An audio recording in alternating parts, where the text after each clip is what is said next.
বাস এখনো কাছে আছে, কিন্তু লাশটা পচে গেছে।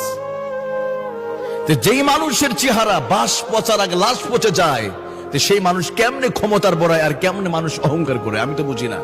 কিসের অহংকার?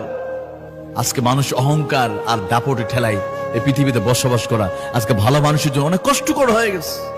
কিন্তু কবরে যান, যেদিন কবরে যাবেন, এই কবরে আপনার এই দেহ, আপনার এই চেহারা, যে চুল নিয়ে চেহারা নিয়ে অহংকার করছেন, গৌরব করছেন, ক্ষমতা, শক্তি, টাকা পয়সা, চেহারা, মৃত্যুর 8 ঘন্টা পর নাই, পচে যাবে। এ চেহারা থাকবে না। অহংকার কিসের আমি বুঝি না, কিসের অহংকার? আমরা তো সবাই কবরের যাত্রী।